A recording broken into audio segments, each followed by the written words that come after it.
Bueno, buenas noches. Damos inicio a la sesión científica de la Sociedad Argentina de Flebología. Yo quisiera saber si la doctora Ortiz está conectada. Hola, buenas noches. Sí, acá estoy conectada. Muchas gracias. Bueno, Un gusto verlos a todos. la doctora Ortiz, la profesora Ortiz, es cirujana vascular certificada en Estados Unidos y trabaja en el Hospital de Cirugía Vascular Pasteur, entre otras cosas de este currículum que estoy leyendo. Así que la doctora nos va a hablar de MoCA. Y bueno, cuando usted disponga, doctora. Bueno, muchas gracias. Bueno, primero que nada, quería agradecerles por la invitación. La verdad que es un placer, como siempre. Muchas gracias al doctor Daniel García y a todos la Sociedad Argentina de Flebología y Linfología. Bueno, voy a compartir la pantalla para presentar. Sí,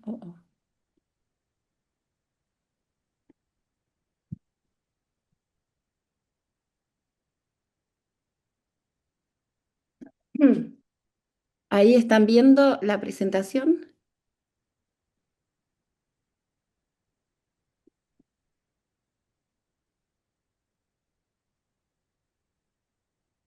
¿Me escuchan y me ven? Perfectamente, Ah, doctora. bueno, gracias. Bueno, esta charla es acerca de, bueno, ablación mecánico-química, y la idea es dar algunos tips and tricks y los beneficios que puedan haber para Latinoamérica. Es una revisión sistematizada que voy a compartir con ustedes, además de algunas cosas básicas sobre la técnica. Em, Esperen que no voy a... Bien, no tengo ningún, ningún conflicto de interés con esta técnica. Recordar que la ablación mecánico-química induce el cierre de la vena que estamos tratando mediante una acción combinada del esclerosante, o sea, es la acción química del esclerosante y la acción mecánica de la fibra que rota o genera una lesión en el endotelio, potenciando de esa manera la acción química de un esclerosante. Existen dos dispositivos actualmente, uno es europeo, el Flebogrif, y el Clarivate, que es americano. Uno utiliza el esclerosante en forma de espuma y el otro en forma de líquida.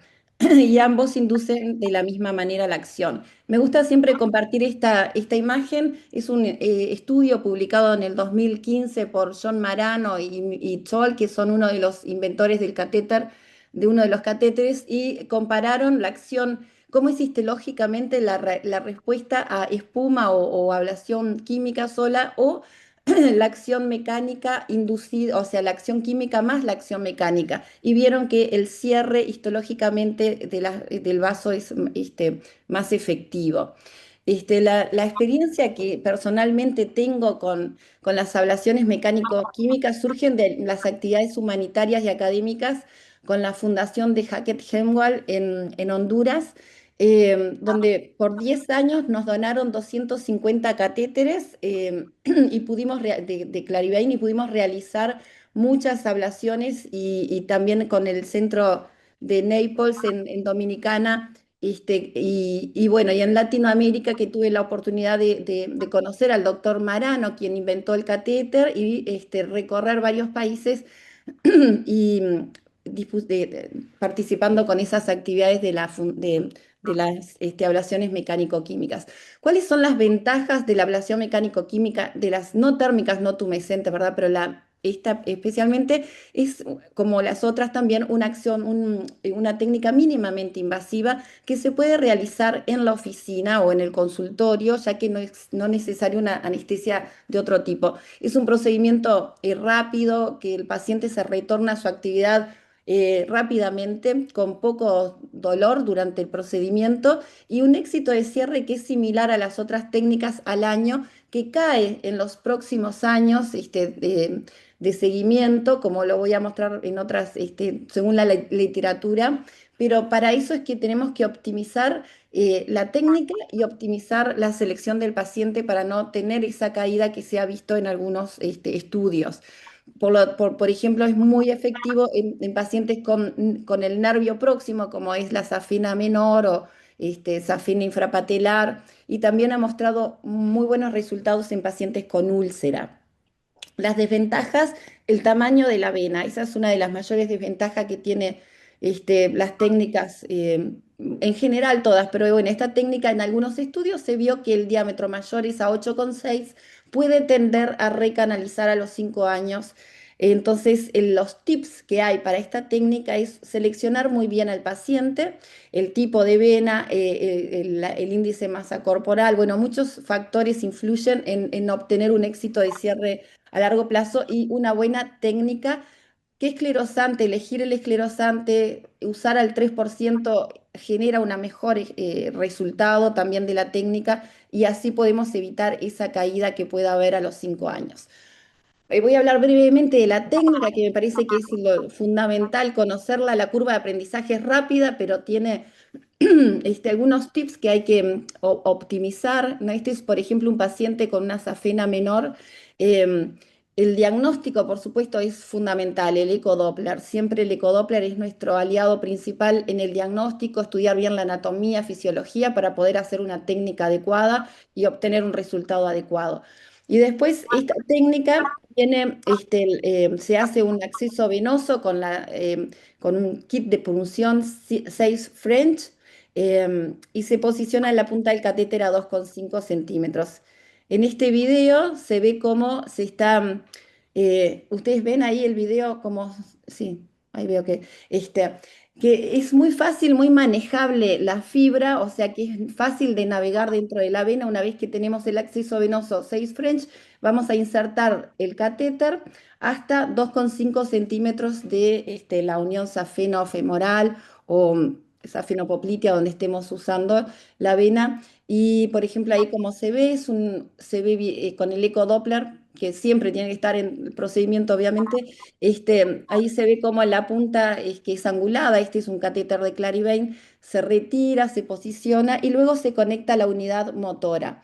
La unidad motora tiene unos clips, o sea, tips para cómo conectarla, eso es importante. Y una vez que uno conecta, tiene que volver a posicionar, rechequear que estamos a 2 centímetros, entre 2 y 2,5 centímetros del callado, y empezar a hacer la acción mecánica y asegurarse que esa acción mecánica está generando lo que queremos, que es un espasmo de la vena, ¿no? Disminuir el diámetro. Al mismo tiempo se inyecta el esclerosante y se hace la acción mecánica gatillando y generando la acción de que gire o rote por dentro, como se ve ahí. Y esos primeros segundos en el que hacemos solo lo mecánico, que gire el catéter, genera un vasoespasmo y es fundamental verlo. Si no vemos que está sucediendo, comprimimos un poquito con el transductor para aproximar las paredes del vaso al catéter y generar ese vasoespasmo que tanto necesitamos para obtener un éxito de cierre. Y luego vamos a hacer la acción combinada mecánico-química de inyectar, y ahí es donde también hay otro secreto, que es hacerlo a la velocidad que lleve, o sea, que no sea muy rápido, ¿no? O sea, inyectar en 7 segundos 1 centímetro, retirarlo, inyectar 3 mililitros, y en mi caso yo creo que al 3% sería como lo ideal, considerando también la dosis máxima. Se hace en la oficina y estamos con Laura Pradines, que es la doctora con la que realizamos los procedimientos acá en Montevideo. Como ven, es en el consultorio con todo el procedimiento estéril, pero es muy fácil de realizarlo y esa es la mayor beneficio, el mayor beneficio de hacerlo en el consultorio, ya que en Latinoamérica o así como en otros países del mundo, este, se hacen más las térmicas en los hospitales. Entonces estas técnicas podemos hacerlas para más pacientes y disminuir la cantidad de pacientes con insuficiencias venosas. Entonces, repasando, es el pullback, la esclerosis con 3%, o sea, esos son tips que son buenos. Y ahora vayamos un poco a repasar qué es lo que dice la literatura acerca de esta técnica y de todas las técnicas. Primero, o sea, las pautas americanas, europeas, recomiendan hacer ablaciones endovasculares en primer lugar cuando tenemos una insuficiencia venosa. Las ablaciones térmicas con láser o radiofrecuencia son clase 1A, siempre son de elección. Y las no térmicas no tumescentes, ahí es donde tenemos tres tipos. MOCA fue la primera de todas las no térmicas no tumescentes, fue aprobada por la FDA en el 2008. Es clase 2A a nivel de evidencia. Y luego tenemos las otras tres, glue, la microespuma de polidocanol y la espuma. La cirugía se hace cuando no tenemos disponible una técnica endovascular. ¿Cuál es la realidad? En Latinoamérica nosotros hicimos sí, una revisión sistematizada con el doctor Javier hace unos años, la publicamos en Journal of Vascular Surgery, y buscando cómo es que se trata en Latinoamérica la insuficiencia venosa.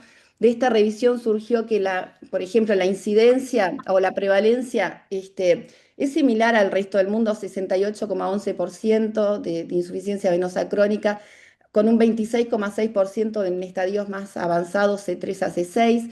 Y también se ve que las técnicas térmicas se ven más o se realizan más en los centros hospitalarios. También se ha observado, obviamente, que hay una mayor tecnología disponible. Ahora en Latinoamérica tenemos todos los catéteres prácticamente, o sea que ha habido un avance en cuanto a la tecnología y también en cuanto al interés de los médicos y del sistema de tratar a los pacientes con insuficiencia venosa. Y bueno, también el acceso a más conocimiento, como son esta actividad científica, académica, donde todo el mundo puede ir actualizándose y compartiendo experiencias y así acceder a más tecnología y conocimientos. Lo que sí tenemos es una gran variabilidad. Latinoamérica, así como muchos países de Europa, en lo social y en lo económico no tenemos la misma, no en todos los países tenemos todas las disposiciones y esa diferencia es lo que hace que busquemos no solo lo térmico, sino también otras opciones para ofrecerle al paciente. Con respecto a las evaluaciones mecánico-químicas, esta es una revisión sistematizada que hicimos y publicamos hace un par de años en Flebo Lymphology. Ahí está puesta la estrategia de búsqueda que utilizamos. Obtuvimos 35 estudios, 7 randomizados, que comparan radiofrecuencia con MOCA, metaanálisis.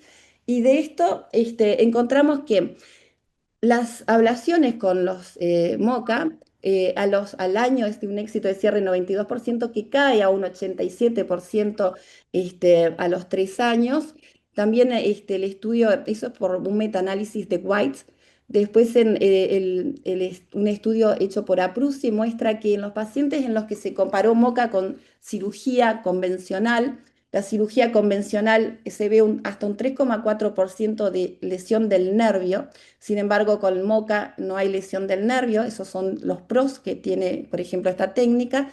En los pacientes con úlceras, se vio por el estudio hecho por Kim, que comparó radiofrecuencia y MOCA en pacientes con úlcera, el resultado fue incluso hasta mejor con MOCA. Son datos interesantes que nos ayudan a nosotros, además de conocer la técnica, saber cuál es la respuesta a largo plazo en otros países, en los estudios, ¿verdad? Y el estudio hecho por Bajajo que muestra que la recanalización, esa que vemos que cae, el éxito de cierre de la técnica a largo plazo, es porque se ve en venas con diámetros mayores a 8,6.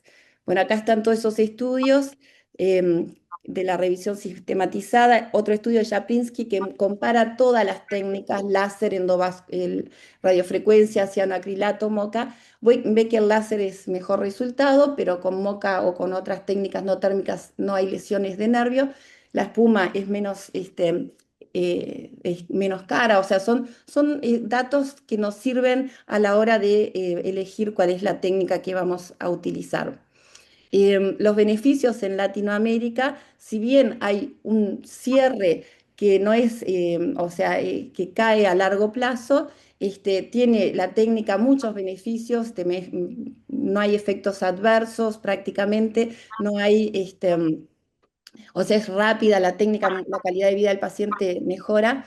Lo que hay que tener en cuenta son esas cosas para optimizarlo, el diámetro de la vena, y cómo hacer la técnica. Esto es localmente, nosotros en Montevideo hicimos un par de estudios, este es un estudio que fue un póster que presentamos. Se estudiaron 22 pacientes a los cuales los seguimos al año y a los 4 años.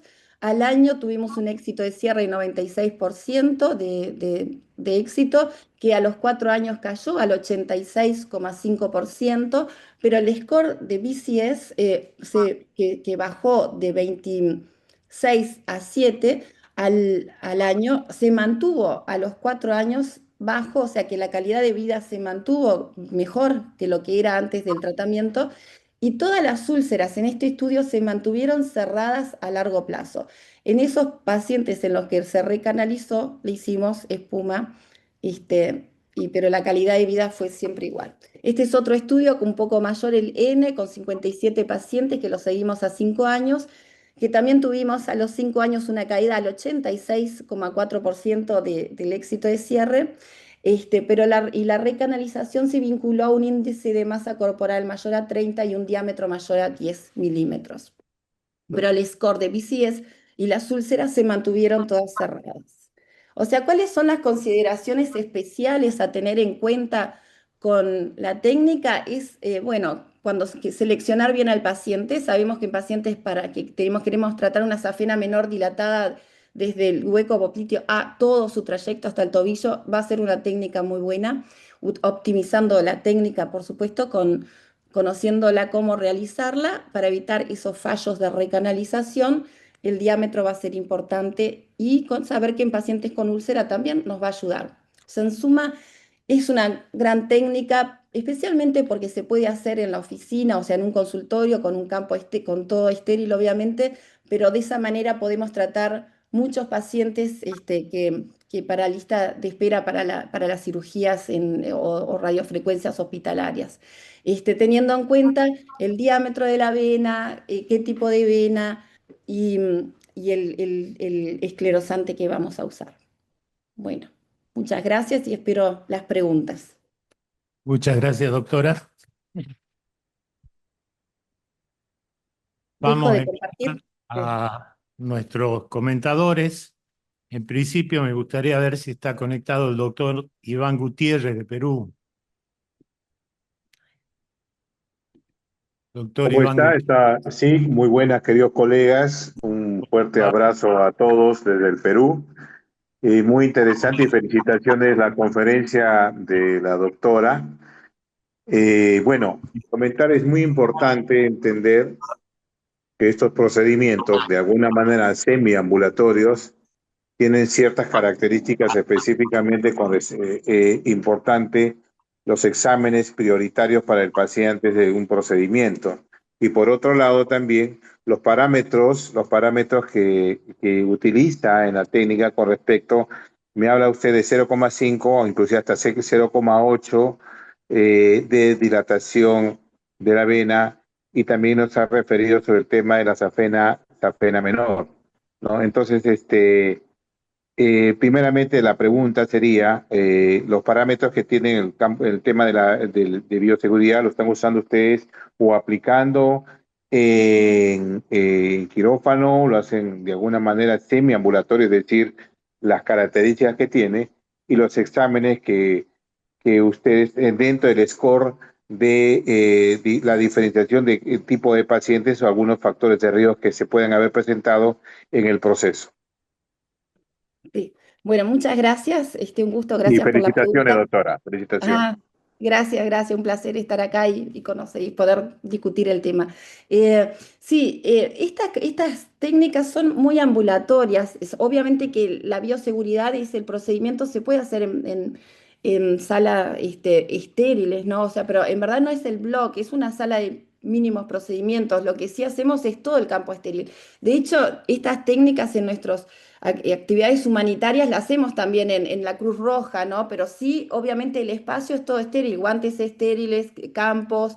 El acceso venoso o sea, es un acceso venoso, un cc de lidocaína en el sitio de acceso y ahí insertamos la fibra y no hay otro tipo de incisiones, ¿no? O sea, es como un acceso venoso lo que hacemos, entonces tampoco hay riesgos como otros procedimientos. Em, sí se pueden hacer así, está demostrado, eso se hacen en forma ambulatoria. Cómo seleccionar el paciente es fundamental y ahí es donde utilizar también, obviamente no lo vamos a hacer en pacientes, pero eso para todo paciente que le hagamos un procedimiento endovascular, no hacerles pacientes que no deambulen. Esto es para pacientes que tienen, por ejemplo, un score de Caprini que no sea desaconsejable hacer un procedimiento. Lo que queremos evitar es una trombosis venosa, por ejemplo. Entonces seleccionamos pacientes, que eso no lo dije en la charla, pero es para todos los procedimientos endovasculares, tanto los que se hacen ambulatorios en una sala de mínimos procedimientos, como puede ser también una radiofrecuencia en el hospital, o una radiofrecuencia en una sala de mínimos procedimientos también, que también está bien hacerlo. En Estados Unidos se hace así y en Latinoamérica, en muchos lugares también. El score, ver que el paciente deambule es fundamental, o sea, y si va a viajar, bueno, ahí empezamos a considerar ciertos riesgos y poder darle tromboprofilaxis. Nosotros personalmente, si no tienen riesgos, de que esté limitada la deambulación o que viajen largo enseguida al otro día, un viaje largo quieto, no le hacemos tromboprofilaxis. No hacemos ningún estudio previo, en verdad. Es un procedimiento ambulatorio, consideramos todas esas características a la hora de ver qué selección hacemos. No sé si respondí su pregunta. Bueno, Sí, sí, doctora, gracias. Gracias. doctor Gastón Calderón, de Ecuador, para que realice su comentario. Doctor Calderón, ¿está conectado? Parece que no. Doctor Calderón. Bueno, seguimos con otro comentarista, el doctor Jorge Segura. ¿Le podés alcanzar el micrófono al doctor Segura? Micrófono era oficial. Bueno, quería felicitarla a la doctora, ya conozco de sus trabajos y de su calidad profesional. Yo lo que quería preguntarle, eh, como es un método mixto que usted está realizando, porque utiliza herramientas de tecnología accesoria relacionado a lo que es el tratamiento de la escleroterapia, ¿no es cierto? Además, obviamente, de utilizar la ecografía para la guía. Yo lo que quería preguntar es eh, qué diferencias y qué ventajas usted observa en este método puntualmente con respecto a la ecoesclerosis convencional, ya sea en forma líquida o en espuma.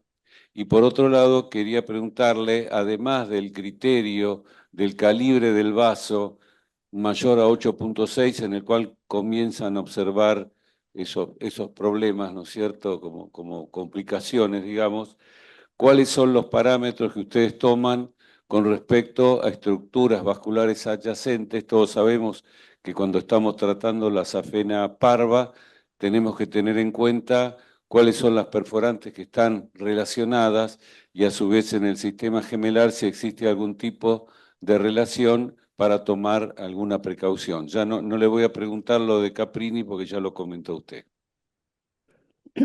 Bueno, un gusto, doctor Segura, también un placer escucharlo.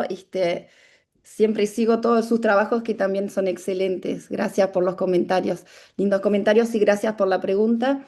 Eh, sí, con respecto a las estructuras, siempre es fundamental y en eso creo que estamos todos de acuerdo.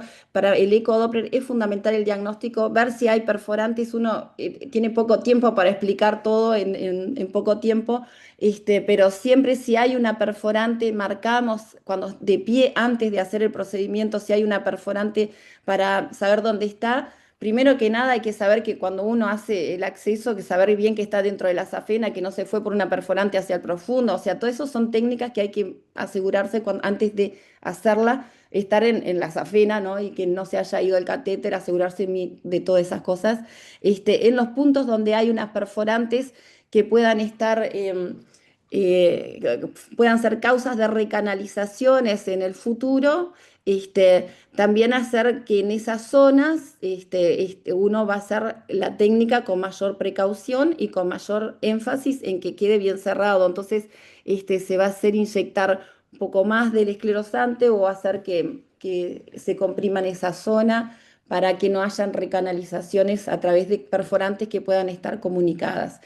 Pero después, con respecto a dónde se posiciona la punta del catéter, o sea, todo hay que saber bien dónde estamos parados anatómicamente para saber, siempre es cuando se introduce, cuando pega la vueltita la safena menor hacia el hacia la poplitea, ya sea a nivel del hueco o más proximal, ¿no? Si es insuficiente, vamos a tratar el segmento insuficiente, siempre teniendo precaución dónde vamos a posicionar la punta del catéter y bueno, para optimizar el resultado, hacemos que en la zona donde hay perforantes, tratamos para que quede bien cerrado ese punto y no sea un punto de recanalización, si es que la perforante está ahí uniendo con la safena menor o mayor. Y después, bueno, con respecto a... ¿cuál era la otra pregunta? Perdón que se me Cambio olvidó. y Sí. mejoras se encontraba con respecto a la ecoscleroterapia Ah, con sí. líquido o con espuma, y ahora se va a presentar una nueva acá el doctor Plaquín.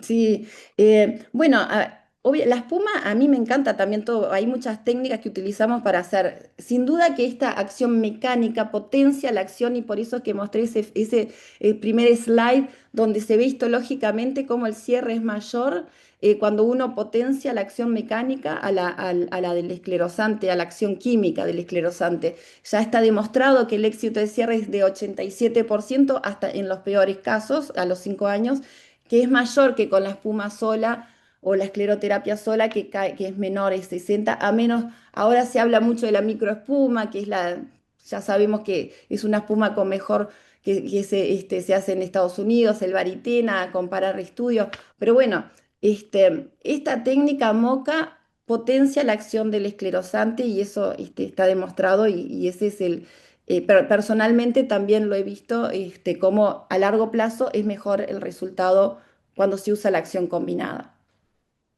Muchas gracias y felicitaciones, doctor. Gracias, igualmente.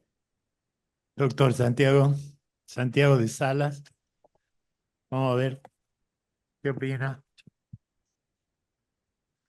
Hola, buenas noches a todos. Hola Paola, un gusto saludarte. Hola. Felicitaciones por tu trabajo. Y a mí un poco me quitó la pregunta del doctor, pero lo voy a reinventar. Y es, cuando vos haces la comparación con otras técnicas, fundamentalmente las comparaste con ablaciones térmicas e incluso el cianoacrilato también. La pregunta es, ¿por qué no las comparaste con varitena, ¿no? Para hacer tratamiento endovascular con varitena, que es la espuma ya preformada, digamos, o incluso hoy las técnicas de Varixio, o la técnica descrita por Cavezzi, que es la de catéter, de espuma ecoguiada con catéter directo, incluso con tumescencia, que muestra índices de oclusión, incluso a largo plazo de 5 años, similares a lo de Moca. Y la pregunta viene en términos de costos, porque si uno tuviese índices de oclusión, igual calidad de vida, iguales resultados con ambas técnicas, el MOCA tiene un costo importante, el dispositivo, entonces ¿por qué uno elegiría el MOCA por sobre las otras técnicas teniendo en cuenta el costo? Esa es un poco la pregunta. Sí.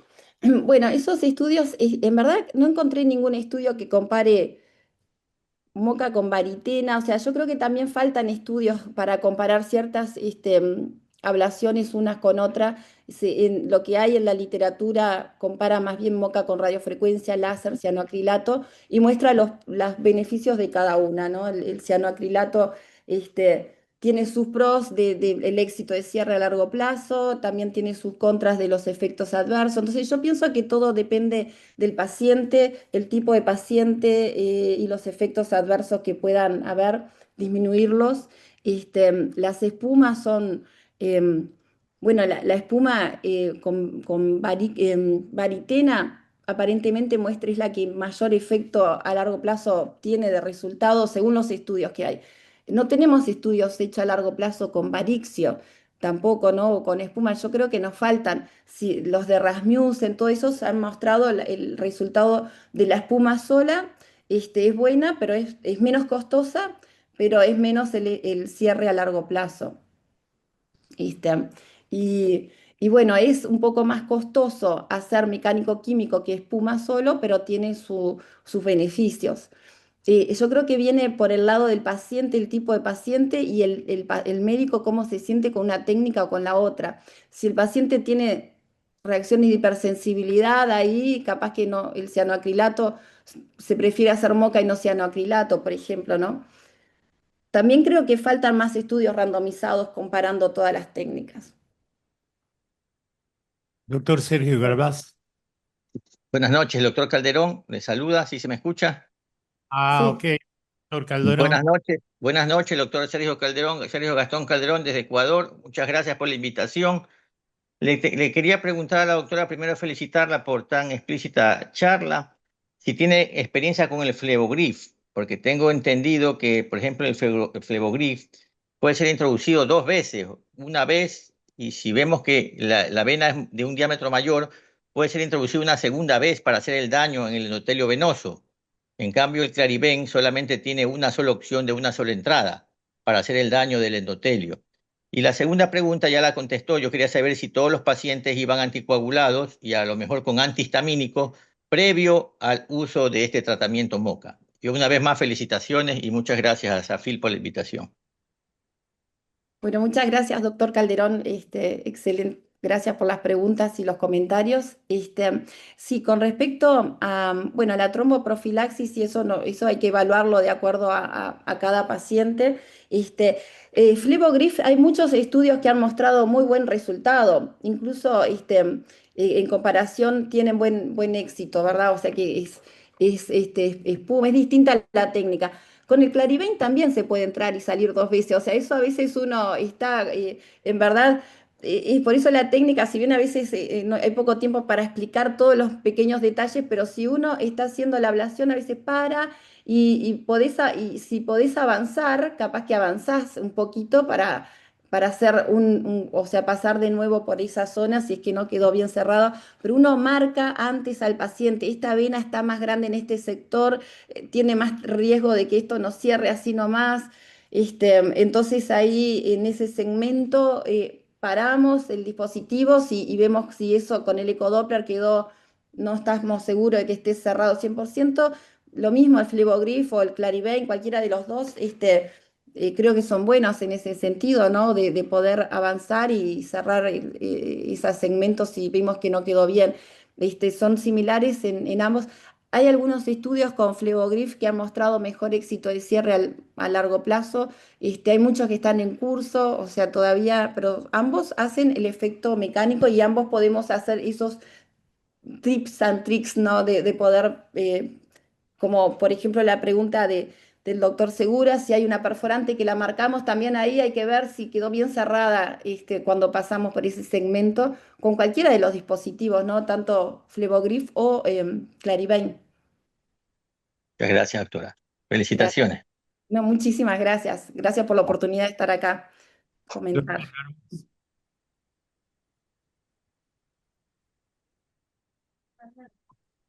Bueno, hola Paola, ¿cómo te va? Buenas noches, ¿cómo estás? Felicitaciones por tu charla. Bueno, yo voy a darte una mano, me parece, en contestar la pregunta acá que se hizo en un par de veces, ¿cuál es la ventaja de hacer MOCA versus solamente FOAM? Yo creo que la ventaja del MOCA fundamentalmente es que, como vos dijiste, potencia la acción del esclerosante, sobre todo cuando usamos microespuma. Pero para mí la gran diferencia es que uno puede usar con el MOCA concentraciones mucho menores. O sea, cuando uno usa un detergente esclerosante y tiene la acción previa de la lesión endotelial, con menos concentración y por supuesto también menos cantidad, logra los mismos efectos. Nosotros presentamos en la Fundación Flebológica en el año 2005, en el Congreso Mundial de Flebología en Brasil, presentamos un trabajo donde lo que hacíamos era doblar la punta de la aguja cuando inyectábamos. O sea, primero con una pinza estéril, la doblábamos un poquito, hacíamos la punción en la vena, raspábamos el endotelio y se sentía perfecto como raspábamos y después inyectábamos. O sea, era un MOCA rudimentario. Y la verdad que veíamos las diferencias. Inyectando menor cantidad, menor concentración del esclerosante, lográbamos el mismo efecto. Así que no sé si es tanto por el vasoespasmo, creo que es más porque queda el colágeno 3 expuesto en el subendotelio, que es cuando uno hace el procedimiento previo con el MOCA y va arrastrando esa capa endotelial, y entonces ahí se produce mayor efecto. Es por esto creo que entonces el MOCA tiene su lugar. Gracias. Doctor Ulises Levó. Pasa acá adelante, Ulises. Hola, buenas noches, doctora. Quisiera hacer una pregunta. Si tendré que arrancar o empezar flebología de cero, ¿qué técnica usted elegiría como, que diría usted aquí a 10 años, esta es la técnica que yo elegiría como un método de elección? Bien, bueno, un gusto también, muchas gracias por la pregunta. Yo creo que en verdad cada paciente, o sea, todo tiene que ver con un montón de factores, no es solamente una técnica la que vaya a tratar todos los pacientes. Sin duda que uno sigue las recomendaciones, las que mejor cierran la vena son las, y clase 1A son las térmicas, pero bueno, no todos los pacientes pueden acceder o no todos tenemos el acceso. Entonces, y si hay una lesión del nervio o hay un nervio, perdón, cerca, como es la safena menor o infrapatelar, capaz que ahí elegimos. Yo creo que hay que tener, como dice el American Venous Forum en el libro, abrís la página y lo primero que hay son 3 globitos y cuál es el óptimo tratamiento depende del paciente, la anatomía, la fisiología del paciente, depende, después el otro factor es de las condiciones que que tenemos, o sea, si tenemos cuáles técnicas tenemos disponibles, y después la otra es del médico, cómo es la experiencia del médico con una técnica. Yo creo que tener una térmica y una no térmica siempre es fundamental, ¿no? O sea, y todas sirven para ciertos pacientes y para otros. Tener una térmica y una no térmica, y para mí eso sería como lo básico para si fueras a elegir uno. Muchas gracias. A ti. Bueno, no sé si hay más preguntas. Pregunta del chat. ¿Qué tal? Buenas noches, doctora. Una pregunta del chat. El doctor Marcelo Venecia de Tucumán pregunta si hace elastocompresión post-tratamiento. Sí, bueno, un gusto saludarlo a Venecia también, un placer escucharlos y verlos ahí a todos, al doctor Garbars también, sí, gracias por el aporte, muy bueno. Y sí, elastocompresión siempre con los pacientes con escleroterapia asistida mecánicamente, como es este caso, siempre lo dejamos 40, o sea, 48 horas con la media puesta, no 20-30 de compresión por 2 días, día y noche, y después por 2 semanas durante el día. Esa es la elastocompresión que le hacemos a los pacientes, yo personalmente a todos las endovasculares. Muchas gracias, doctora. Gracias. Sí, Santiago. No, solo un comentario. Me parece que lo que acaba de decir Paola es lo que resume un poco lo que hoy se denomina medicina basada en la evidencia, ¿no? Que son estos 3 pilares justamente. Es la mejor evidencia disponible que exista desde el punto de vista de comprobación científica, la mejor experiencia que uno tenga, porque no es lo mismo que uno tenga experiencia solo en láser, solo en radiofrecuencia o solo en cirugía abierta, sino que va a depender obviamente de la habilidad del médico y de la capacidad de formación que haya tenido y de qué técnica haya aprendido. Y hoy, que se toma muy en cuenta que antes no se tenía, porque la medicina basada en la evidencia antes eran estos 2 factores combinados, la mejor experiencia que uno puede adquirir y la mejor evidencia científica disponible, y hoy se le suma la preferencia del paciente. Entonces también eso, hay pacientes que dicen yo no quiero láser o yo no quiero cirugía tradicional o yo no quiero, y en definitiva como resumen lo que dijo Paola o la pregunta que hizo de Levó, que no es que uno pueda elegir una sola técnica para los pacientes, sino que creo que es al revés. Creo que el paciente, entre comillas, viene y no es lo mismo un paciente. Todos tienen varices, todos tienen insuficiencia venosa, pero no todos son iguales. Entonces, hoy en día tenemos que incluso combinar técnicas dentro de un mismo paciente. Yo he hecho pacientes cianocrilato, flebectomía y esclerosis ecoguiada e incluso inyecciones de arañitas para completar un tratamiento estético, todo en un mismo paciente, o radiofrecuencia y cianocrilato, o ambas cosas, o una sola. Entonces creo que el paciente termina diciéndonos a nosotros qué es lo que realmente necesita y después dependerá de la habilidad de cada uno y en conversación con el paciente definir qué es lo mejor para cada uno. Gracias, Paola, me pareció muy bueno el aporte. No, gracias y estoy totalmente de acuerdo. Creo que es eso. Uno tiene, todo empieza cuando nos sentamos frente al paciente y hacemos el diagnóstico con el ecodoppler. Después que vemos dónde está ese buen ecodoppler con la anatomía, la fisiología, los tamaños de la vena y después sabiendo qué es lo que uno tiene experiencia y qué técnicas tiene disponible, nos sentamos y hablamos con el paciente y ese intercambio de explicarle al paciente todo las técnicas y también uno los orienta, ¿no? No los puede dejar a ellos decidir porque a veces, en verdad, siempre uno tiene una tendencia, pero sin duda que ellos muchas veces te dicen, no, yo no quiero ciertas, pero prefiero hacerme espuma y no hacerme cianocrilato o una cirugía. Pero siempre el diálogo es fundamental, estoy totalmente de acuerdo y creo que se hizo usar lo que está basado en la evidencia, que nos ayuda, pero después hay otros factores que van a influir mucho y conocer todas las técnicas para todos los médicos que nos dedicamos a la parte de flebología es fundamental. Para mí todos tenemos que saber, por eso estas actividades científicas son fundamentales para tener conocimiento y después si podemos adquirir la experiencia para después poder ofrecerle al paciente lo que corresponde, que muchas veces no es una sola, son varias opciones. Doctor Gracias. García. Y es la última. Muchas gracias, Paola. Es un gusto escucharte y realmente te felicito por tu charla. Yo simplemente agradecerte primero por estar y te voy a decir una sola cosita nada más. Si uno tiene que hablar de costos, ¿qué costo tiene, por decir algo homogéneo, en dólares este tratamiento? Bien, bueno, un gusto. Muchísimas gracias, doctor García. La verdad que un placer estar acá y como decirle, verlos a todos. Gracias por la invitación y por los comentarios. Este, sinceramente, esto varía, yo creo, en todos los países. En un momento yo sabía un poquito más de cuánto salía en cada lugar porque andaba en eso, pero en verdad ahora no estoy involucrada con los costos de los lugares tampoco. Creo que en cada país varían los costos de los catéteres.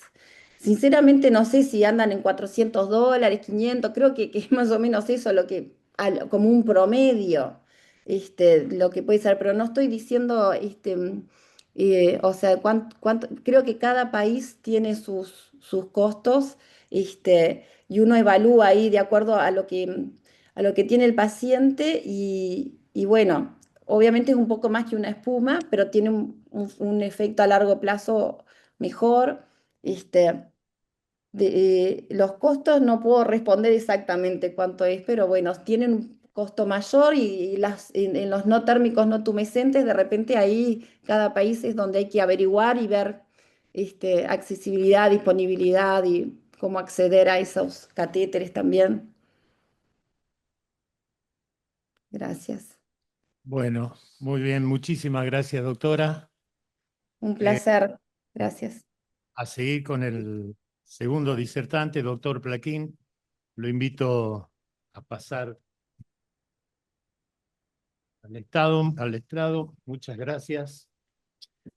Bueno, muchas gracias a ustedes. Es un placer estar aquí nuevamente hablando de este tema. Bueno, es una investigación personal y la charla es, a ver si está ahí. Tiene que agrandarlo. Acá. Ahí está. ¿No la podés poner ahí, Ariel? Ahí está. Ahí. Bueno, es la experiencia clínica que hemos tenido con polidocanol asociado a peróxido de hidrógeno en flebopatías superficiales. Este trabajo ya lo he presentado en varias ocasiones. La última ocasión que lo presenté fue en el Congreso Mundial que se celebró el año pasado, a fin de año. Y básicamente ya hemos cumplido 10 años de experiencia trabajando con esta fórmula. Lo que comenzó siendo una serendipia en el año 2016, hoy por hoy, bueno, ya lo uso de una forma constante. En su momento, inclusive hasta desarrollado equipamiento de láser para hacer procedimientos endovasculares. Y me encuentro con que esto me da mucho más beneficio por el hecho de que se puede trabajar más rápido, con más seguridad, y ya vamos a ir viendo cuáles son los otros aspectos que encontramos con el uso, ¿no? Hemos adicionado entonces un peróxido de hidrógeno al polidocanol, a la glicerina crómica, a la solución glucosada hipertónica, al tetraetilsulfato en distintas concentraciones. Por supuesto que la mayor experiencia fue con el polidocanol. Y sobre todo, o sea, lo que en cierto modo empezaba la charla diciendo que fue una serendipia. Serendipia es aquello que uno descubre por casualidad, ¿no es cierto? Bueno, un poco la intención fue a propósito. Cuando vi en la mesa de curaciones el peróxido de hidrógeno, y cuando uno se mancha el guardapolvo con sangre para limpiarlo, lo utilizamos el agua oxigenada. Dije, ¿por qué nadie lo había hecho hasta el momento? Así que me animé y empezamos. Lo que sí encontramos como evidencia es mayor difusión del esclerosante, mejor distribución de la espuma, menos pigmentación, menor complicación trombótica y mejor respuesta a la congestión bajo la placa lipodermatoesclerótica y sobre todo si está ulcerada. La hipótesis es que existe una modificación del endotelio, sobre todo en el glicocálix, una acción sobre la trombobromodulina, de la cual vamos a hablar, efectos sobre el heparansulfato y acción sobre el estrés oxidativo local. Cuando yo me encuentro frente a un paciente, lo que trato de hacer es, en cierto modo, estadificarlo dentro de la clasificación de la cartografía de Francés, que en el cual busco el punto de fuga. La ectasia me la muestra el paciente, la varice, ¿no es cierto? Y el punto de reentrada. ¿Para qué? Para apuntarle básicamente al punto de fuga. ¿Qué es lo que nosotros tratábamos con el láser, ¿no es cierto? El polidocanol, bueno, ustedes lo conocen tanto más que yo, es un esclerosante detergente no iónico, sintetizado en el año 1936, de amplia utilización mundial, acción sobre la membrana endotelial y disponible en el mercado en casi todos los países entre el 0,25 y el 4%. El mecanismo de acción actúa como un detergente. Forma micelas. Estas micelas interactúan con la membrana de las células endoteliales y la dañan al disolver moléculas esenciales en la superficie. Destruye las paredes de los vasos en forma más o menos permanente, ocluyéndolas. El mecanismo entonces de acción actúa en una amplia variedad de compuestos orgánicos, entre ellos los lípidos y las proteínas que componen las membranas. El agua oxigenada, también denominada dioxanol o peróxido de hidrógeno, es una molécula de gran versatilidad con aplicaciones que abarcan desde la desinfección médica hasta su empleo como un oxidante industrial y hasta como combustible en la propulsión aeroespacial. Fundamentalmente hoy me quisiera enfocar en lo que hace a la seguridad, que es el primer interrogante que tenemos cuando utilizamos un método nuevo, y nos hemos abocado a buscar los trabajos que están relacionados en cuanto a qué es lo que ocurre con el peróxido de hidrógeno, que naturalmente se produce de manera natural en múltiples tejidos, incluidos el endotelio vascular, arterial y venoso, donde forma parte del sistema redox asociado al glicocálix endotelial. En concentraciones fisiológicas, el peróxido de hidrógeno actúa como una especie reactiva del oxígeno, o ROS, de carácter señalizador, participando en la regulación de la homeostasis vascular, la vasodilatación dependiente del endotelio y la integridad del glicocálix. El peróxido de hidrógeno puede estimular la producción de óxido nítrico a través de la activación de la óxido nítrico sintasa endotelial, o ENOS. Esta interacción contribuye a la estabilización y cohesión del glicocálix, favoreciendo su función protectora frente al estrés hemodinámico y oxidativo. En este gráfico lo que intenta mostrar es que a altas concentraciones de peróxido de hidrógeno, cuando nosotros lo inyectamos en combinación con el polidocanol, genera un efecto dinámico, por un lado, un efecto físico, en el cual dilata el vaso y separa y altera el endotelio. Y a bajas concentraciones actúa como marcador. De este modo, el peróxido de hidrógeno, pese a su potencial citotóxico a altas concentraciones, podría tener un efecto protector y modulador, cuando se encuentra dentro del rango fisiológico, participando en un equilibrio dinámico entre la oxidación, señalización y reparación endotelial. Uno de los más interesados, después de haber dado esta charla en el Congreso, fue el doctor Atilio Cabesi, que inmediatamente, a los pocos días, me envió, esta es una parte de la lista de trabajos que me envió para leer. Obviamente estaba preocupado al recibirse esta semejante cantidad de trabajos, pero lo interesante de todo esto es que ninguno de ellos estaba en contra del método, o siquiera uno de ellos, y quizá el más interesante, es que el peróxido de hidrógeno a 10 volúmenes, o sea, al 3%, reemplazando en modelos animales, no tiene dosis letal 50. Y otro de los trabajos que son muy interesantes, como conclusión, es que el peróxido de hidrógeno provocó tanto hiperpolarización como despolarización del potencial de membrana de muchos de los tejidos. Las bajas concentraciones de agua oxigenada inhibieron corrientes de potasio, mientras concentraciones más altas aumentaron la amplitud de la corriente de potasio. En conclusión de esto, genera una fuerte constricción de los vasos, adyuvando al efecto de los esclerosantes. La oxigenación, otro trabajo, y este es interesante porque ha sido encarado por grupos de anestesiólogos, han intentado y han obtenido buenos resultados en oxigenación de tejidos. El tratamiento de monocapas confluentes de células endoteliales de la vena umbilical humana con concentraciones subletales de peróxido de hidrógeno produce una retracción celular reversible que abre espacios entre las células adyacentes. Y esta es una imagen de una inyección de esclerosante al 30%, un polidocanol 0,5 con 30% de peróxido de hidrógeno. En esta serie que hemos trabajado nosotros, nos hemos basado en la observación, una experiencia multicéntrica, seguimiento de 10 años, 7 fueron los colegas que hemos trabajado, y se hizo una evaluación clínica y ecográfica en pacientes clasificados de C1 a C6. En la población de pacientes con telangiectasias y varices reticulares C1, varices C2, pacientes con úlcera activa C6, en pacientes C1 se indican en todos los casos polidocanol al 0,5% y se le adiciona peróxido en proporciones del 10 al 50% de la dilución.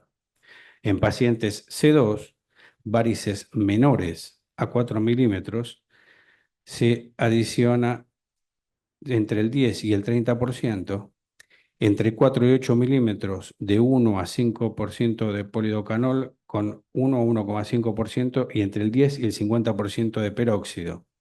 Y en las demás de 8 milímetros isafenas ecodirigidas de 1,5 a 3% y entre el 10 y 70% de peróxido dependiendo del caso.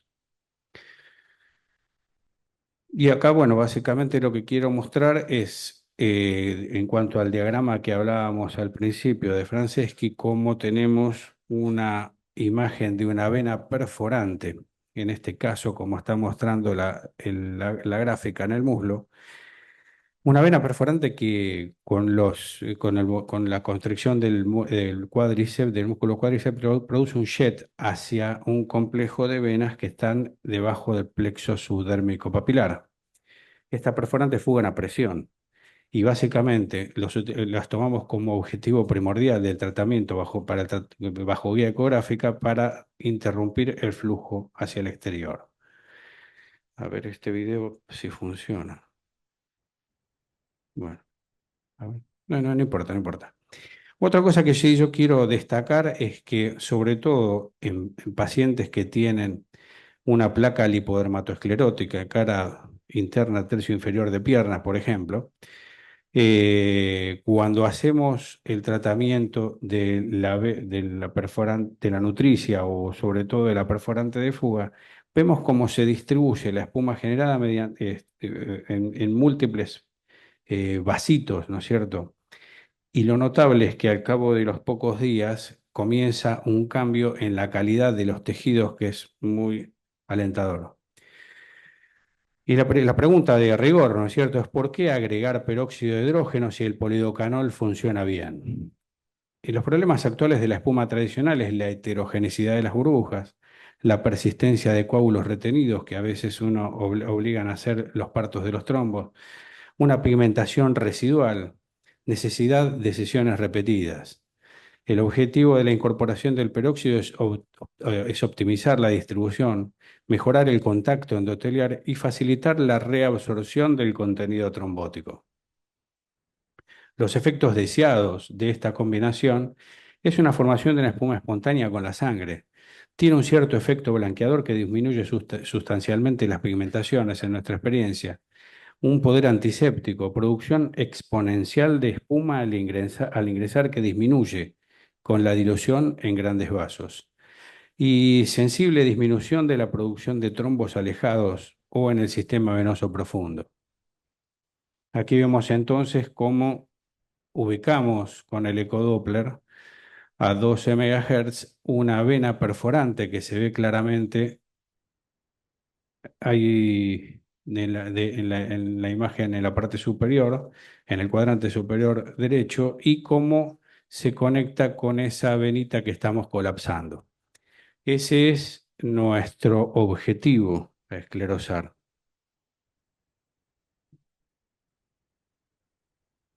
Y aquí vemos entonces con la inyección cómo va progresando la espuma muy fácilmente en vasos de longitud. Y lo que sí van a notar ustedes es cómo rápidamente, si tiene una perforante que funciona correctamente, toma el sistema profundo. Pero lo interesante de esto es que disminuye mucho el riesgo de trombosis.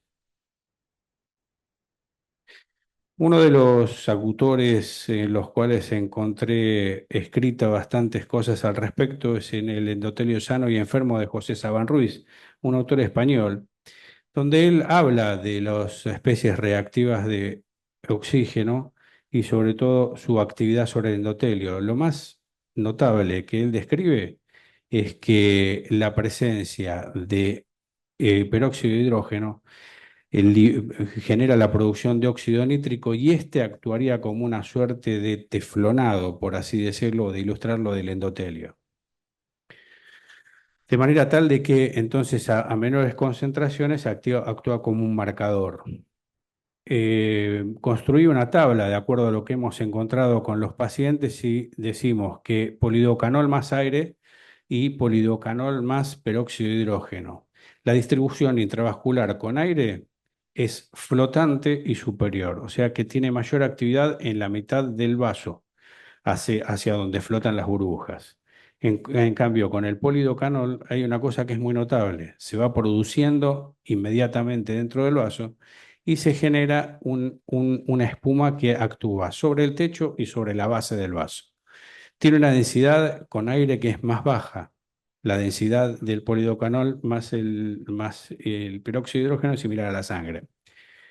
El contacto endotelial es parcial e irregular con aire.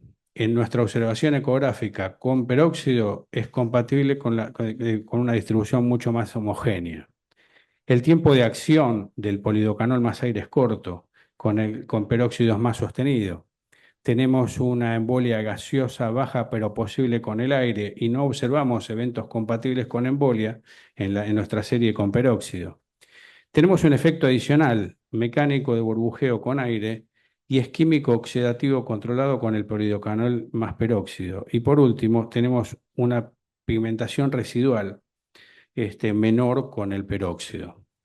Aquí, en cierto modo, se explica en el gráfico y se muestra cómo el FOAN con aire actúa en la mitad del vaso, en cambio, cuando tenemos con peróxido es en toda la circunferencia. La densidad de la espuma formada por aire ambiental se va perdiendo a medida que uno va inyectando. con la sangre a medida que progresa. En cambio, cuando lo hacemos con peróxido, comienza la formación de microespuma durante la progresión intravascular. Aquí vemos entonces otra imagen al ecodoppler de cómo la microespuma se va formando y se va distribuyendo por el sistema superficial y puede progresar por una perforante sin complicaciones. Acá tenemos una inyección también a los pocos minutos de haber hecho la aplicación. Este es un caso interesante de una gran safena con colaterales importantes, como hecho con el método tenemos unos resultados. Y este es un caso que hicimos recientemente. Espero que sepan disculpar porque algunos están desprolijos, porque son pacientes, son fotos proporcionadas por el familiar, ¿no es cierto? Pero sí se ve como en 32 días tenemos una evolución más que favorable. Y acá tenemos imágenes en las cuales, a ver si yo tuviera un mouse, ¿tenés el mouse acá? No. Para poder activar cada una de las fotos. Algunos de los videos, ahí va. Entonces tenemos ahí como el objetivo es ilustrar un poco lo que ocurre cuando uno inyecta dentro de una tubuladora, cómo se va haciendo la limpieza, y esto es lo mismo que ocurre, por supuesto, dentro de un vaso. Por supuesto que la misma mezcla se le puede adicionar aire y además de tener peróxido de hidrógeno tenemos el efecto de Tessari. Y aquí tenemos, si hacemos clic en el primer video, algo que no se hace, que no lo hago en la práctica habitual, pero sí lo hice en este caso para hacerlo completamente ilustrativo, en el cual tenemos la solución de peróxido más polidocanol bajo el transductor. Y vemos cómo aparece la espuma limpia del otro lado, ¿no es cierto? Tenemos de un lado el líquido y acá la producción de la autoespuma. La característica es que tiene burbujas todas del mismo tamaño y son prácticamente una microespuma. En el medio tenemos cómo se produce solo dentro de la jeringa. También ese efecto es ilustrativo, esto no es la técnica habitual, ¿no es cierto? Pero sirve para que ustedes vean cómo se produce. Y por último, una telangiectasia de las que hacemos habitualmente en el consultorio. En cuanto a los resultados, si hablamos de telangiectasia, tenemos un 88,5% de obliteración a los 15 días. Cuando hablamos de venas más gruesas, entre 1 y 2 milímetros, el 92, el 94 cuando se va agrandando y el 100% cuando actuamos en venas grandes. O sea que el resultado es mucho más efectivo en vasos de mayor calibre. En cuanto a la formación de trombos, que son pasibles de trombectomía, son mayores, por supuesto, en los vasos de mayor calibre. Y básicamente lo mismo ocurre cuando tenemos, cuando hablamos de las oclusiones. Finalmente, tenemos que decir que en el acto tenemos un aumento de la difusión del área de acción de 2 a 4 veces mayor que con un esclerosante puro o espuma ambiental clase Tessari. A la semana tenemos un gran contraste entre la zona esclerosada con blanqueamiento significativo ponderalmente superior a la técnica clásica. Al mes el 97% de la esclerosis total y al año el 92% de la esclerosis es total y persistente. Como conclusión, debemos decir que el peróxido de hidrógeno producido por el endotelio vascular sano está producido en todas las especies animales. Difunde mejor en el plexo reticular patológico. Disminuye pigmentaciones y es levemente antiséptico. La densidad de la espuma formada por el aire ambiental se va perdiendo en la dilución con la sangre a medida que se progresa con la inyección. La autoespuma de peróxido de hidrógeno a 10 volúmenes incrementa a medida que progresa la luz del vaso, en forma homogénea, actuando tanto en el arco superior del vaso como en el inferior, generando una esclerosis homogénea. En concentraciones que usamos, teniendo un promedio, en las concentraciones que usamos tenemos un promedio 1000 veces menos dosis de L50 que al peróxido del 10 volúmenes. No observamos incrementos de trombosis venosa profunda durante el periodo analizado. En solución glucosada no sirve, o sea, uno lo mezcla, se diluye y no funciona. Por último, debemos decir que tenemos una reducción de la cantidad de sesiones entre el 50 y el 70% en nuestra experiencia. una difusión significativamente mayor entre las telangiectasias. Observamos empíricamente una sensible reducción de manchas y pigmentaciones. Parece potenciar la difusión en el efecto clínico del esclerosante. Y no descartamos la posibilidad de que el oxígeno libre participe en la mejoría de tejidos deteriorados en la lipodermatoesclerosis y la úlcera. Así que bueno, muchas gracias. Muy bien, muchas gracias, doctor Telequín. Invito a hacer su comentario al doctor Iván Gutiérrez, si es que está por ahí. Doctor Gutiérrez.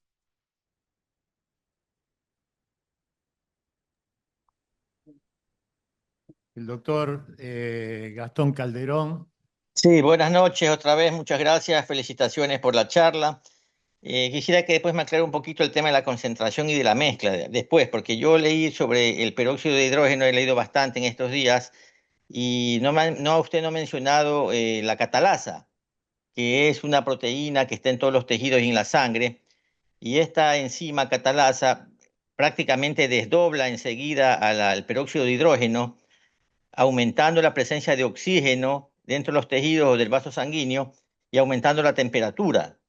Además, a lo que la catalasa desdobla a la agua oxigenada o al peróxido de hidrógeno, también es un potente oxidante. Sabemos que el agua oxigenada es un potente oxidante que también incluso puede destruir, dependiendo la concentración, puede ser dañino en ciertos tejidos.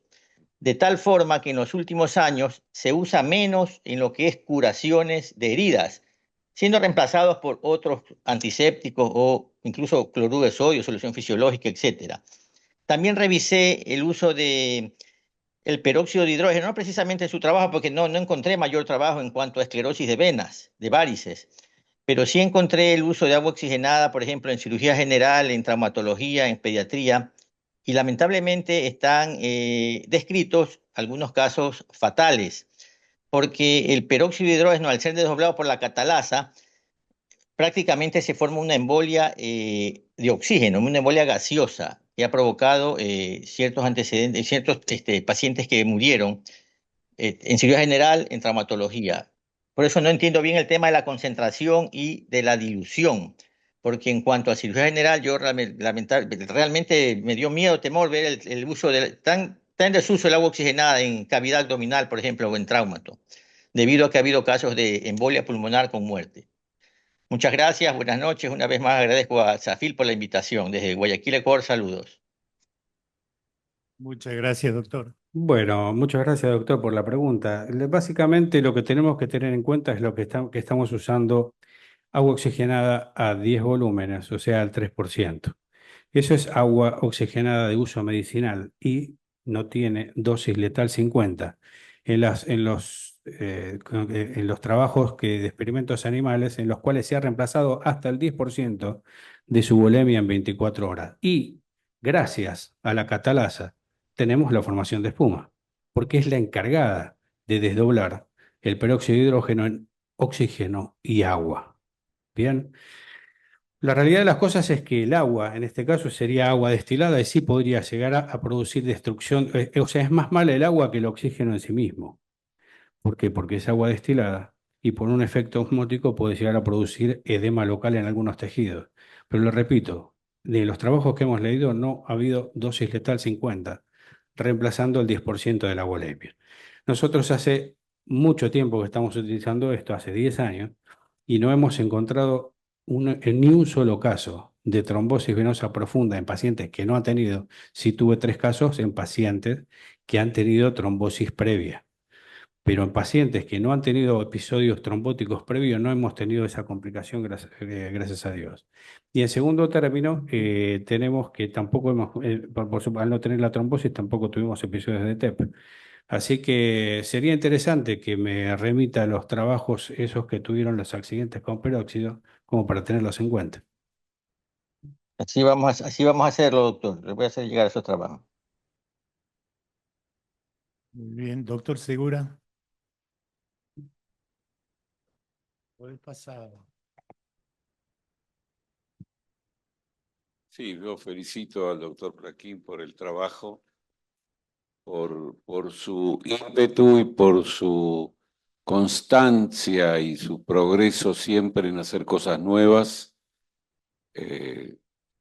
Yo creo que en el caso de él, el discípulo ha superado al maestro con grandes creces. Lo conozco hace muchísimos años, no quiero decir cuántos, porque se imaginarán que son muchos.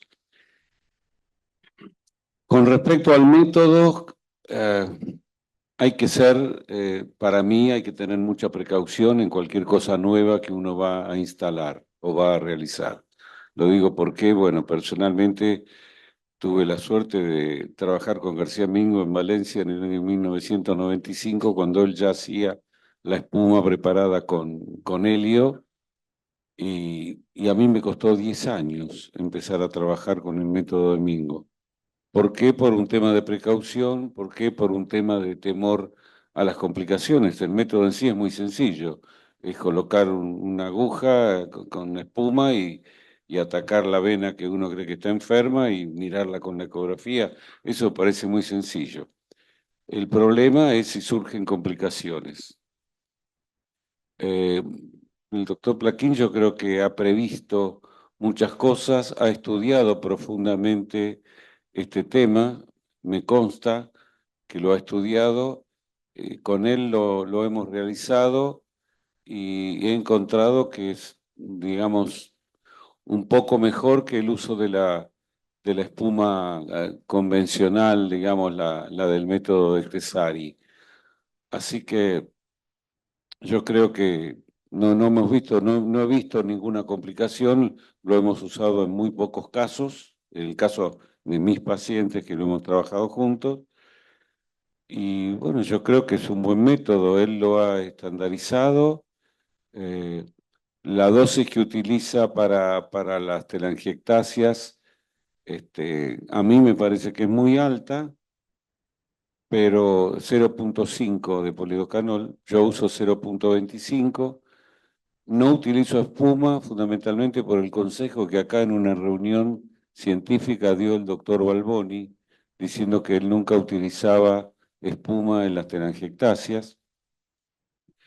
Así que yo utilizo más bajo y utilizo líquido, utilizando los principios fisiológicos y hemodinámicos reológicos que tiene el esclerosante cuando ingresa a un tubo no ideal como es el circulatorio, los conceptos de diámetro, de calibre, de velocidad circulatoria, el principio del líquido una vez que ingresa al torrente va empujando, se comporta como algo que va desplazando, y sí, lo que dice el doctor Plaquín es real, porque eso lo comprobé allá por el año, antes del año 2000 y algo, cuando empezaba a hacer esclerosis, pero no con espuma, la que hacíamos con el doctor Shadek en Francia, que era utilizando líquido, y lo que hacíamos era medir el tiempo, medir la distancia de efectividad que tenía el esclerosante. Y digamos, en ese momento el que tenía mucha mejor distancia de efectividad era entre 20 y 25 centímetros. Durante casi 6 años hice esos procedimientos con el doctor Bontempi en su clínica de La Plata. Y bueno, ni hablar los resultados que se vieron cuando empezamos a usar la espuma por los principios básicos que tiene la espuma. Ya no, cuando uno trabaja en vasos, mientras más pequeños son, utilizamos los dos principios: por qué se produce una espuma, ¿no es cierto? ¿Cómo es el mecanismo? ¿Y qué es la espuma? La espuma es un globo, es una molécula que está rodeada de una capa líquida y tiene como enclaustrado un gas, y que a su vez se van relacionando de a tres en ángulos de 120 grados, que es el fenómeno de separación de Plató, y forman lo que llaman las lamelias, ¿no es cierto?, que es la estructura esencial para, digamos, cuando se realiza una escleroterapia, ¿no es cierto? Ese es el efecto físico y dinámico que se produce.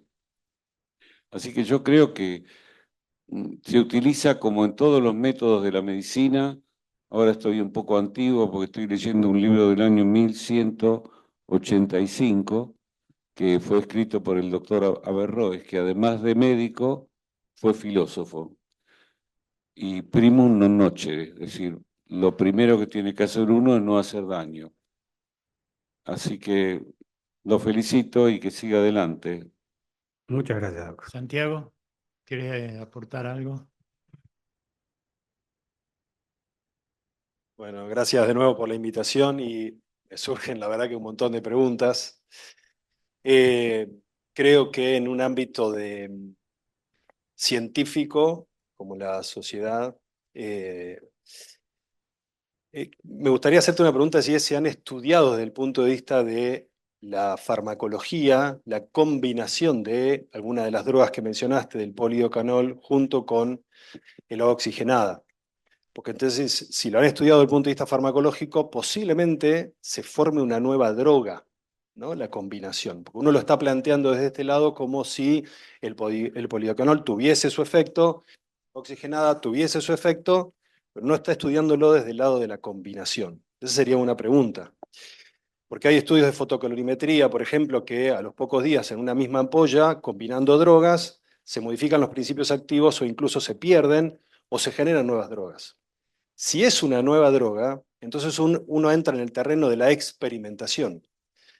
Y uno no puede experimentar con personas, entonces debería hacer lo que dice seguir el método científico, que es primero considerar cuál es la droga y presentarla, segundo, empezar la etapa preclínica, que sería en laboratorio, y segundo en animales, y después hacer la fase clínica, sería la primera en humanos, y etcétera, etcétera, como uno conoce ese tipo de trabajo. Y la segunda pregunta es, ¿cómo uno puede darle el crédito al agua oxigenada de los efectos teóricos que planteas en el trabajo? Porque posiblemente para hacer eso uno debería hacer un trabajo comparativo entre todas las variables deberían ser similares, excepto la oxigenada, que es la única que uno no debería controlar, para poder darle el crédito a la oxigenada en el caso de los resultados. Gracias. Bueno, muchas gracias por tu pregunta. Lo primero que tendría que preguntar, o sea, voy a hacer otra pregunta en este caso, ¿no es cierto? ¿Qué es el agua oxigenada? Es peróxido de hidrógeno o agua más un oxígeno. Entonces, si nosotros tenemos agua, en este caso destilada, agua completamente pura, sabemos que es, en el peor de los casos, un solvente. Y el otro es oxígeno. Y hace falta para que se desdoble de la catalasa, lo acaba de decir también el doctor y lo leemos siempre. Nosotros sabemos que se produce la espuma por la presencia de la catalasa que lo tienen todas las células. Eso es por un lado. Cuando fuimos a hablar con los biólogos que teníamos que hacer el trabajo de campo con animales, dicen, no hace falta hacerlo. Y menos cuando estamos trabajando con una dosis de agua oxigenada que es al 3%, que está calculada, que no tiene una dosis letal 50. Si reemplazas el 10% de la volemia en los conejos y animales, que el trabajo lo tengo, y casualmente ese es uno de los que me mandó Cabezi. Pero es obvio que estamos hablando de algo completamente nuevo y tenemos que ir tratando de tomar todos los recaudos de seguridad. En principio, sabemos que estamos utilizando un producto que ya está aprobado, por un lado, que es el peróxido de hidrógeno, y el otro es el polidocanol. Sí, es cierto que deberíamos ver si existe alguna producción de una droga nueva en la solución. Y creo que esa sí te la estoy debiendo. Pero la realidad de las cosas es que no veo cambios y no ha habido evidencia de que ocurra más allá que una escleroterapia después de combinar el polidocanol más el peróxido de hidrógeno.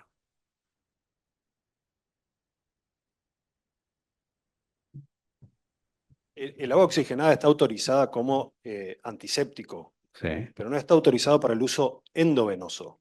De hecho, si uno busca cuáles son los esclerosantes autorizados para uso endovenoso en ANMAT, son solamente el tetraacilsulfato de sodio, el polidocanol y la glicerina crómica. No hay otro esclerosante autorizado. Es que no, nadie está poniendo como esclerosante, lo estoy combinando para potenciar un esclerosante. Lo que sí vas a encontrar son muchos trabajos que ponen agua oxigenada sola adentro para diversos estudios diferentes. Acá nombré algunos de ellos y están a disposición los trabajos también que me dio Cabeza y para que los puedan evaluar. Eso va a ayudar, por supuesto, o sea, es como una sociedad científica, cada uno puede hacer su aporte, ¿no? Diego. Doctor Garbers. Quiero preguntar, sé que tenés también experiencia con espuma solamente. Quiero saber cuál es la diferencia con respecto al secuestro hemático o la formación de trombos usando peróxido de hidrógeno y sin peróxido de hidrógeno.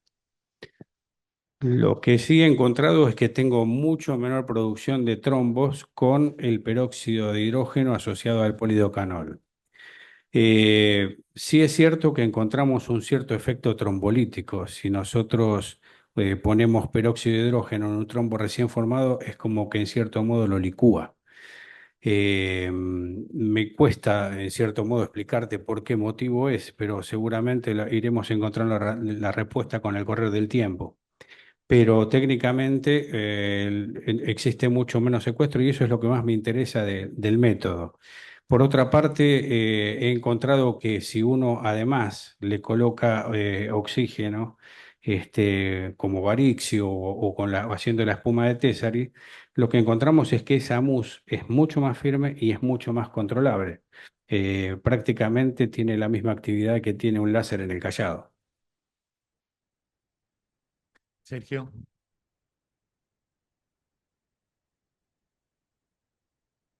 Jorge, querido, nos conocemos hace muchos años, somos muy amigos y como tal corresponde que diga lo que siento y lo que pienso, ¿correcto? Así lo espero. Lo primero que admiro es tu valentía, es lo primero.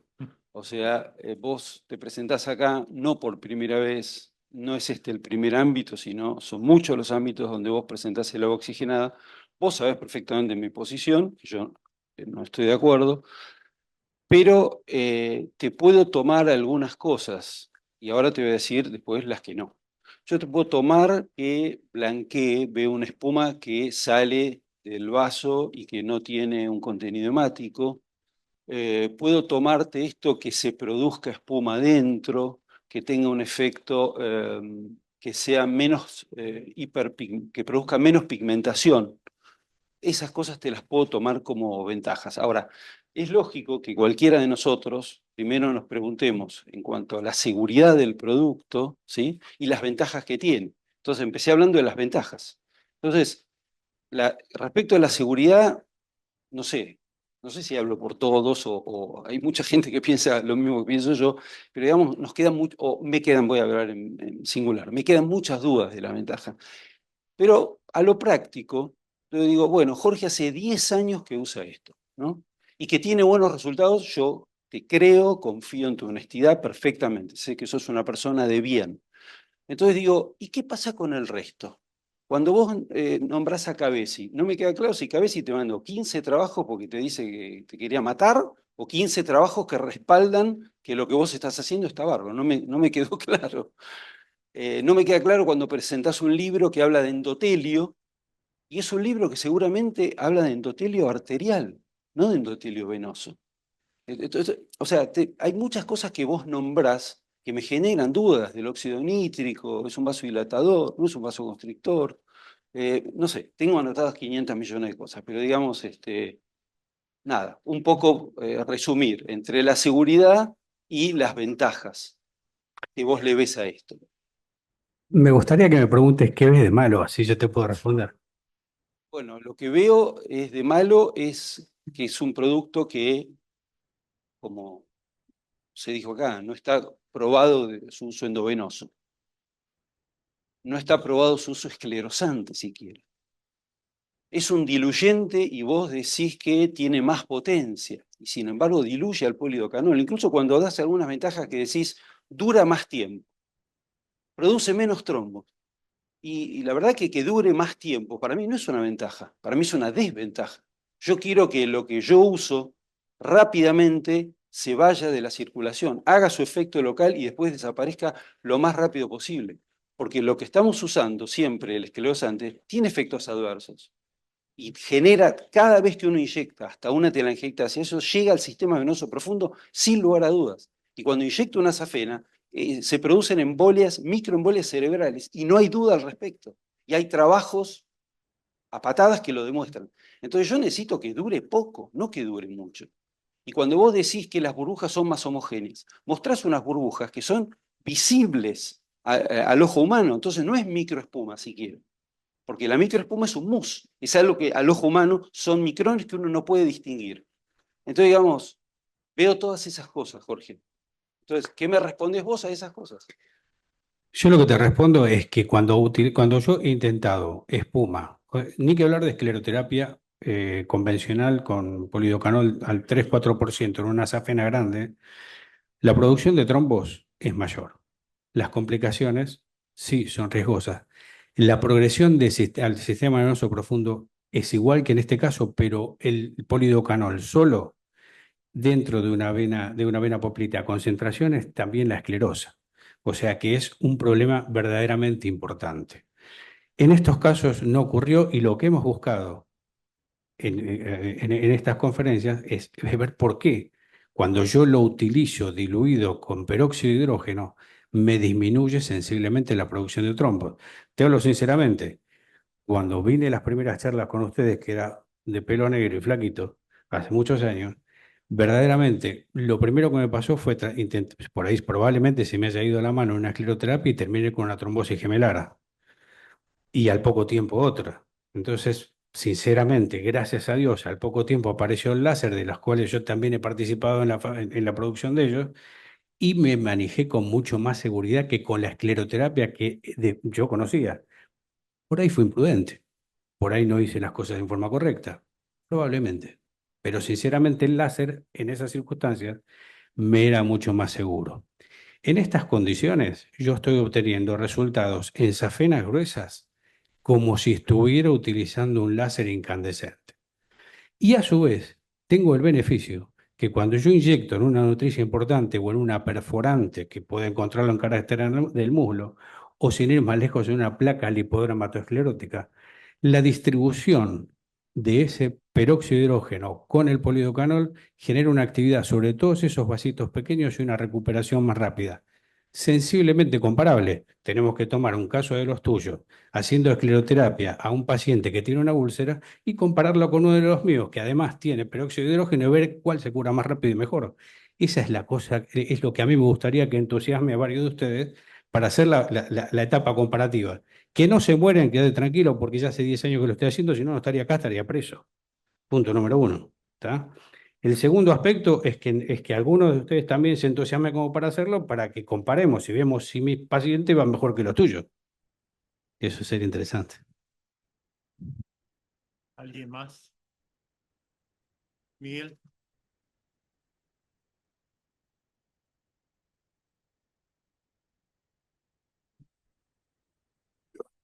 A mí me gusta lo que haces, ya te lo dije en el Mundial hace como 5 años. No te lo bueno. no te lo voy a repetir. Yo creo que la clave es acá porque hay como una discusión. Vamos a poner esa safena que trataste.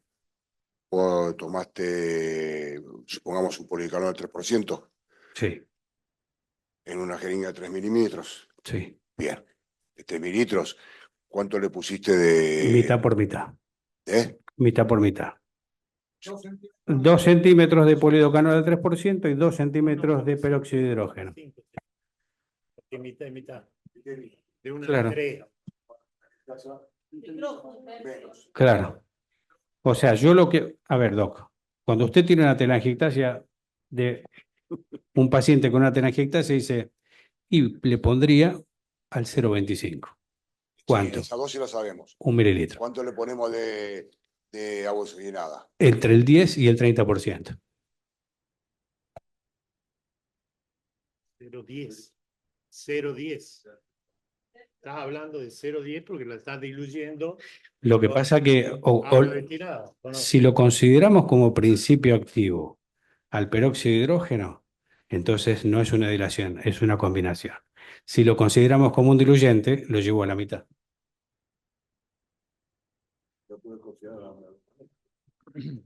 En realidad lo que hago es diluir el polidocanol o le agrego el peróxido que considere conveniente entre un 10 y un 30. Porque si le pongo más, los que vos le quieras poner, Carlita. Es lo que vos haces todos los días. No le pones un litro, le pones una jeringa o una cantidad. Bueno, exactamente la misma proporción, nada más que yo le agrego peróxido de hidrógeno. Si le pongo cerca del 50%, lo que va a ocurrir es que la catalasa que tiene adentro desdobla con mucho oxígeno y se infla el vaso.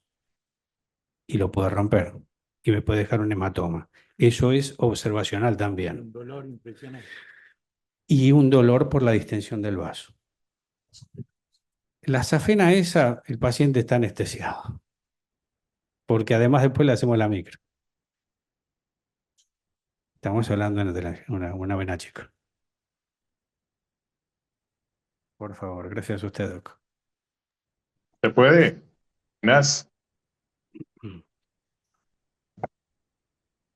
Cuando tengo una vena muy gruesa, una vena que tiene más de 8 milímetros, le pongo el aparato de Varixio, que hace espuma también, con el objeto de que esa espuma sea más densa y sea más controlable la escleroterapia.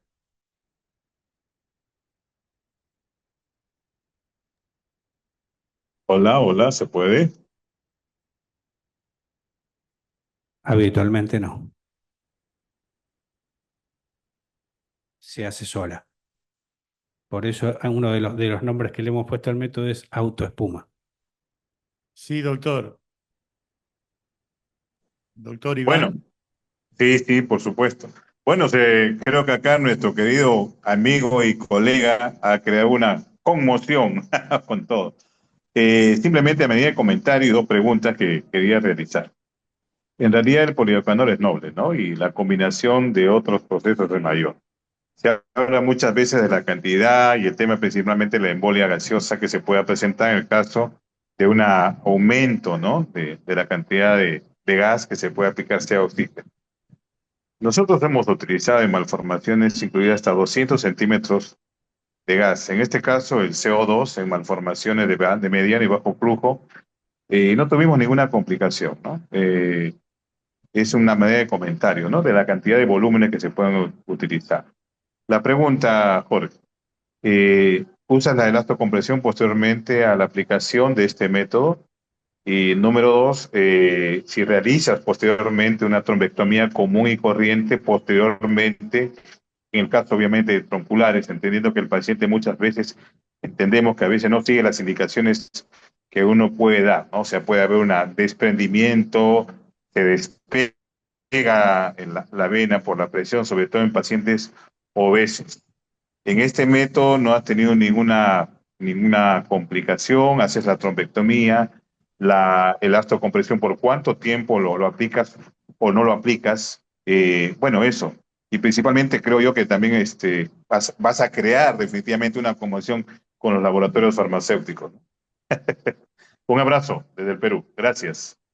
Un fuerte abrazo, Iván, un saludo acá a la distancia. Muchísimas gracias por tu pregunta. Creo que tan importante es la elastocompresión para este tipo de escleroterapia como para la convencional. En mi caso particular, utilizo compresión. Utilizo después de tratar una safena grande, hasta un mes de compresión, que también lo usaba con el láser, quizá como un hábito, pero acá sí he encontrado que si le pongo poca compresión, a veces puedo tener más trombo en vasos muy grandes, ¿no es cierto? Cuando yo utilicé la espuma con peróxido en vasos importantes y una buena compresión, a los 4 o 5 días uno ve el paciente que tiene la pierna deseablemente blanca, ¿no es cierto? Más que a veces hasta que con el láser, porque el mismo láser a veces pues, produce aumentos de presión dentro del vaso y producción de hematoma. Con este tipo de escleroterapia no. Así que bueno, sí, utilizo. Esa es la respuesta concreta. Bueno, yo ya tengo que cortar. porque si no me matan. Así que bueno, muchas gracias, doctor Joaquín. Muchas gracias por la invitación y gracias por las preguntas. Yo tengo que transmitirle el otro comentador, Lisandro Carnero, el otro disertante que tenía que hablarnos sobre cianoacrilato. Nos pide disculpa, pero viniendo hacia aquí tuvo un aneurisma roto en el sanatorio y tuvo que ir a operarlo. Así que él pide 1000 disculpas y bueno, en otra ocasión será ese tema. Yo me quedo con una pregunta. ¿Es cara por escleroterapia? Claro. Es caras, ¿no? Bien, gracias. Bien, muchas gracias.